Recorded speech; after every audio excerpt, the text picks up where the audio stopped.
क्यों आ जाती है रिश्तों में दरार। चलिए आज इसी पर बात करते हैं। सबसे पहले तो आपका स्वागत है। आप सब खुश रहें, मस्त रहें, हमेशा मुस्कुराते रहें। अब बात आती है कि हस्बैंड वाइफ के बीच रहते तो सभी साथ, दोनों साथ में है, लेकिन बीच में बहुत दरारें रहती है। ऐसा क्यों होता है? तो इसका सबसे पहला और आखिरी रीजन भी यही कहूँ कि समझदारी होती ही नहीं है। बचपना भरा पड़ा होता है, क्योंकि एक दूसरे को समझने के बजाय एक दूसरे पर तानाकसी करते हैं। है ना ये बातें? आपको भी यही लग रही है ना?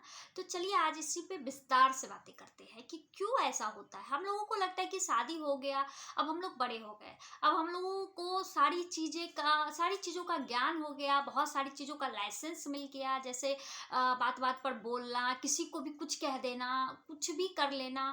तो ये सारी जो आपकी सोच है ना, इसको सबसे पहले साइड में रखें। शादी होने का मतलब ये नहीं है कि हमें बहुत बड़ा लाइसेंस मिलता है। शादी होने का मतलब ये है कि अब हम उस क्लास में चले गए, उस जिंदगी के उस क्लास में, उस मोड़ पर चले गए जहां हमें अपनी जीवन को अपने हाथों से बहुत खूबसूरत बनाना। अभी तक क्या कर रहे थे? ट्रेनिंग पीरियड थी ना, हम ट्रेनिंग ले रहे थे, हमें कैसे चलना है, कैसे बैठना है, कैसे बातें करना था, ये सारी चीजें हैं। अब हमें पक्का जॉब मिला है, तो उस जॉब को अगर हम नहीं करेंगे अच्छे तरीके से, जॉब से रिलेटेड बातें करते हैं, अगर आप जॉब अच्छे तरीके से नहीं करते हो तो क्या बॉस की गालियां नहीं सुननी पड़ती है? बिल्कुल सुननी पड़ती है। आपकी हदें अगर पार हो जाती है तो आपको निकाल दिया भी जाता है। आप अगर दूसरे जगह भी ट्राई करते हो, आपकी ये की हरकतें रहे, तो आपकी जिंदगी बहुत ही खतरनाक वाली बिगड़ जाती है। तो इसी तरह ये शादी तो बहुत खूबसूरत रिश्ता होता है। इससे बेहतर और अच्छा रिश्ता तो लाइफ का कुछ होता ही नहीं है। इसमें दो परिवार, दो लोग एक साथ जुड़ते हैं, एक एक अलग अलग कल्चर को निभाते हैं, समझते हैं, समझाते हैं। अब ठीक है, फैमिली के कुछ मेंबर खराब हो सकते हैं, तो कोई बात नहीं, उसे नजरअंदाज किया जाए, लेकिन ये दोनों तरफ होना चाहिए। ऐसा नहीं कि पत्नी निभा रही और पति नहीं निभाएगा तो फिर अकेला कैसे गाड़ी चलेगी? दोनों को मिलकर के चलाना होता है। अगर पति समझदार है तो थोड़ी पत्नी को भी समझदारी दिखानी चाहिए, उनकी रिस्पेक्ट करना चाहिए, उनकी बातों को समझना चाहिए और बहुत अच्छे तरीके से चलना चाहिए। अगर पत्नी अच्छी है तो पति को भी उनका रिस्पेक्ट करना चाहिए, उनकी बातों को समझना चाहिए और अच्छे तरीके से चलना चाहिए। अगर सारा कुछ सही है, अगर और आपको दिखावे के लिए जीना है, कभी कभी होता है ना, पत्नी की आदतें होती है, उनके ही रिलेटिव, उनके ही अपने जो होते हैं, वो बहुत अच्छे घर खरीद ले रखे हैं, उनके पास बहुत सारी चीजें हैं, बहुत तमाम सारी चीजें, गहने को लेकर के महिलाएं कुछ ज्यादा ईर्ष्यालु हो जाती हैं कि उनके जो है वो ले रही हैं, जैसे उनकी भाई की वाइफ है, उनकी भाभी है, इस तरह से कोई ले रही है, तो वो बहुत पॉजिटिव, उनको लगता है कि मेरे हस्बैंड की कमाई नहीं है। वो खुद इतना ताना मारती है अपने पति को, आप क्या करते हो, आपकी ही भाभी है, कितने अच्छे कपड़े पहनती हैं, कितने अच्छे गहने जेवर हैं, तो आप ये क्यों नहीं समझते हैं? उनकी कमाई अलग है, ठीक है, उनका अपना कर्मा भी तो होता है, वो भी अलग है। आपकी किस्मत में ये नहीं है तो आपको नहीं मिल रहा है, लेकिन आप दूसरे पर अपनी किस्मत थोप रहे हो, अपने पति को इस तरह से जज करो। इससे बेहतर है आप जैसे हो, बहुत खूबसूरत हो, और एक चमक जो होती है वो बाहरी चमक होती है और एक अंदर की खूबसूरती होती है।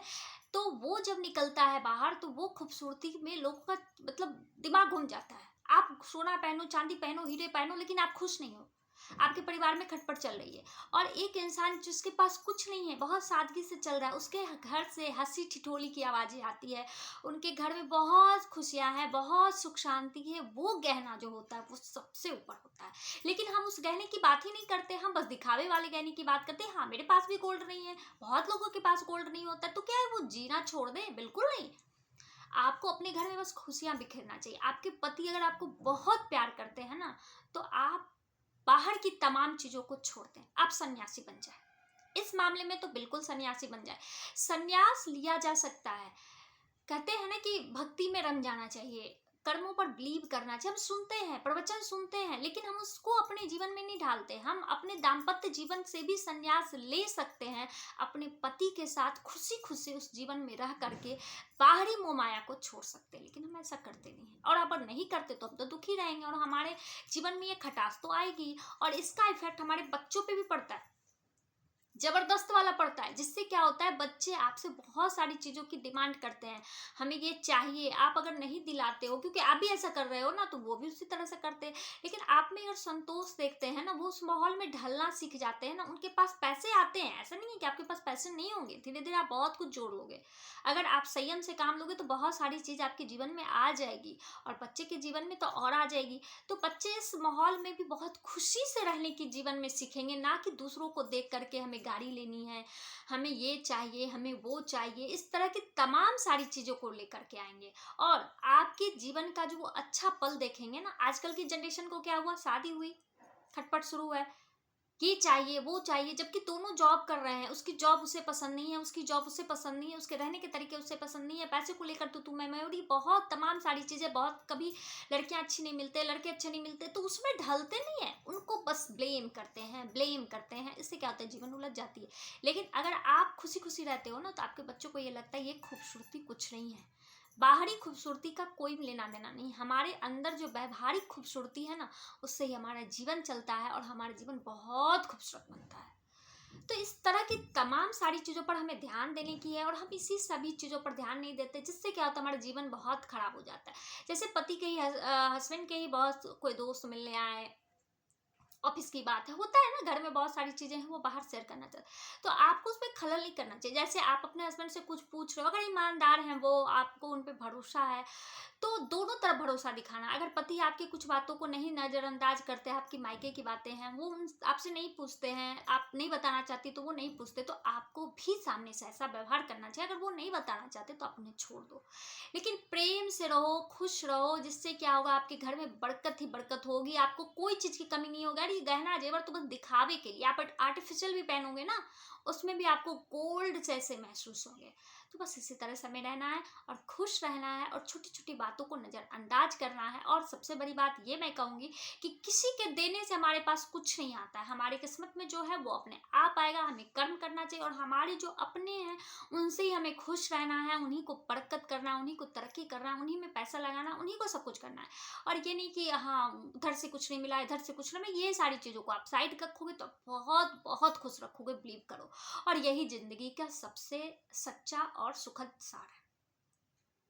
अब आप बताओ कि आप इस बात पर कितना बिलीव करते हो, और कितनी इस बातों में सच्चाई है। मैंने जो ये बातें कही, क्या आपको सही लगी?